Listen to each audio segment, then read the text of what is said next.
Idukki Puliyanmala hill ടോപ്പിൽ വാഹനാപകടം. നാമക്കല്ലിൽ നിന്നും ലോഡുമായി എത്തിയ വാഹനം ടോപ്പിന് സമീപം 200 അടിയോളം താഴ്ചയിലേക്ക് മറിയുകയായിരുന്നു.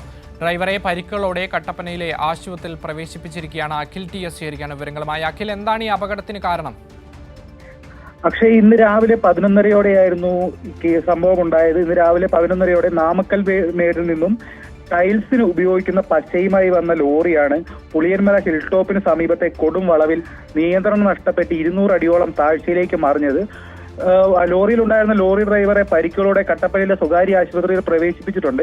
തോട്ടത്തിൽ നിന്ന മരത്തിൽ ഇടിച്ചാണ് ലോറി നിന്നത്. അല്ലാത്ത പക്ഷം വലിയ അപകടത്തിന് കാരണമാവുകയും കൂടുതൽ താഴ്ചയിലേക്ക് ലോറി പോവുകയും ചെയ്യുകയായിരുന്നു. ഈ ലോറി പതിക്കുന്ന സ്ഥലത്ത് ഒരാളുടെ വീടുണ്ടായിരുന്നു. എന്നാൽ ആ വീടിന്റെ സമീപത്തേക്ക് ലോറി എത്തിയില്ല. അതിനു മുമ്പ് മരത്തിൽ തട്ടി നിന്നതിനാൽ വലിയൊരു അപകടമാണ് ഒഴിവായത്. കട്ടപ്പനയിൽ നിന്ന് പോലീസും ഫയർഫോഴ്സും സ്ഥലത്തെത്തിയാണ് ലോറി വീണ്ടും താഴേക്ക് പോകാതെ വടം കെട്ടി നിർത്തിയത്. അത്തരത്തിൽ നിലവിൽ ഇപ്പോൾ ലോറി മുകളിലേക്ക് വലിച്ചു കയറ്റുന്നതിനുള്ള നടപടികൾ പുരോഗമിക്കുകയാണ്.